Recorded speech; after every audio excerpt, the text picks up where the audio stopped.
lots of times people are saying that now is a really good time to buy, or right now is a good time to sell. It really depends on what it is you're needing from the market, whether it's a good time for you or not. So can you talk a little bit about that? Because we know the interest rates are still very low. People have a lot of opinion out there about what the market is doing or will be doing next.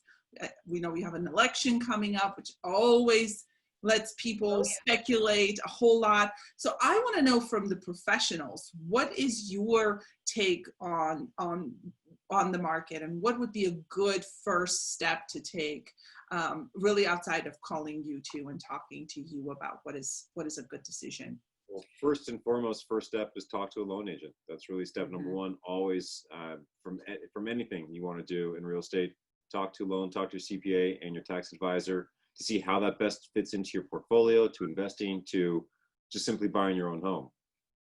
Or if you're looking to sell, always want to speak to your CPA, financial advisor. It's a whole team. It's not just we as your real estate team. We have a whole team we work with. We have financial planners. We have the CPAs. We have the lenders. We have the stagers. We have the handymen, the contractors, whatever it is you need, we have a whole team. But to get back to your point, Bianca, which is absolutely true, for every person, it is different. So we want to sit down and find out, what are you looking to do? Why? What is your why? Why are you looking to do this? What does your plan look like in 2 years and 5 years? Are you buying this home for long-term, or are you just buying it for a few years? Because timing is a big question. Timing is a big question, and the strategy changes all along that. So our answer would be different if someone is looking to buy for 5 to 7 years or 2 years, or they want a vacation home, or they just want to sell and get out. So it's all very different for each person. So the first step is for that individual to figure out what is their plan and why. Give us a call, and then let's get our team going and figure out what the next steps might be. I love that. Thank you for that reminder, because I think it's so easy to get distracted with what it is that's going on. And the other thing you mentioned, and I think people who look at your name, right, the Ehrlicher Styles Group, maybe are wondering, why are you a group? And you just named it, Lindsay. You have so many people that are in your team, on your team, whether they are working in the office with you or are part of your company, or they're in an auxiliary fashion attached to you, like your financial advisors, your handymen, your stagers. You guys have sold quite a few homes for your clients in the last few months. Tell me a little bit about staging. Talk to me about the value of staging your home, whether you're bringing a professional stager in or you're staging your home with what you've got.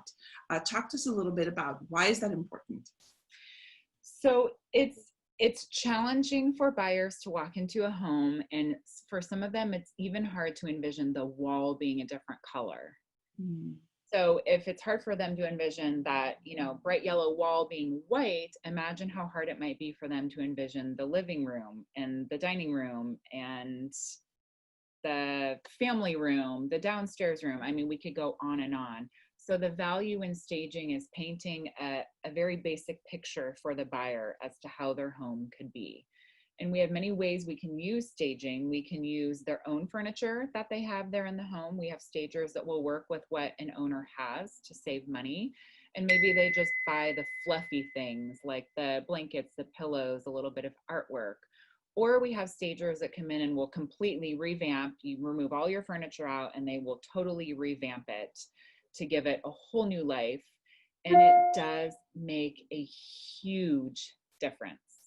Well, and when we talk about staging too, so there's that point of view in the mind is also de-staging. So not only just, maybe bringing in other items in your home, but really just removing most everything. So it makes the home bigger. And even though your items have been collected from all over the world, they're valuable, they might be really expensive art pieces, but yet we don't want to also detract from the buyer's, attention to the home itself. We don't want them to see the nice art, which is great to look at, but so it's also de-staging your home too, and taking out a lot of the personal, pieces of your life, a lot of the personal pictures, things that mean a lot too. And we're not trying to dehumanize the home, but really just take away a lot of the excess that adds a little bit too much to the home as well.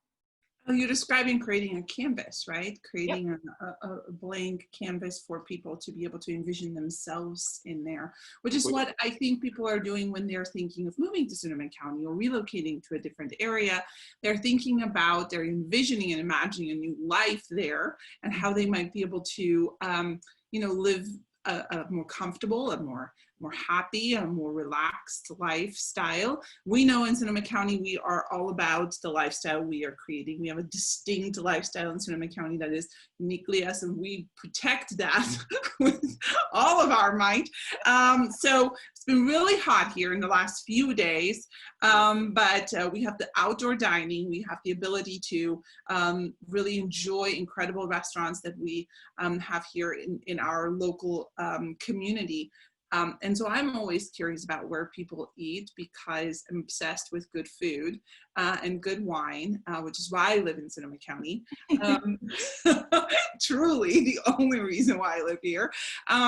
So tell me a little bit about your choices. What are, in terms of restaurants, where have you been eating out? What would you recommend? What would you try? 1 month ago, maybe it was a little over a month, we went on our very first date since the lockdown, since March. We went on our very first date. We went downtown to Bollywood, downtown Santa Rosa. Really good Indian food. You can kind of create it how you want it. Little spice, a lot of spice, somewhere in the middle. It was delicious. Mm-hmm. It was really, really good. That was our first time there. Highly recommend. Their cocktails were great. This guy here likes to frequent. Well, I do. So I'm working often here at the office, and there aren't a lot of people here. So I do go out often, grab the food and bring it back, which is nice because I can stink at my own office with food. But I patronize many, and also too, due to the fact that a lot of restaurants here are suffering. So I'm doing my part to give back to the community by getting great food locally. But I do definitely patronize the pharmacy. Speaking of local food, they locally source all their ingredients within, I think it's 30 or 50 miles, all organic. So amazing, shout out to them. And then Zoftig, Mary's Pizza, Max downtown. I get the classic 31 on a soft French roll, or 13, depending on my mood. 31 or 13. Cafe across the street. So. And Lepe's. We go to Lepe's Taqueria a lot. You know, those are our staples. I would love, you've been talking about Lepe's, and I love Mexican food, particularly when it's warm and hot and balmy outside. I have to go try them. Margarita. And they just got their liquor license. So. You can get a margarita. To go. I'm sorry. I got to go. It's been nice chatting with you. It's almost noon. You can drink at noon, right? It's a holiday. And pandemic. You can drink it now.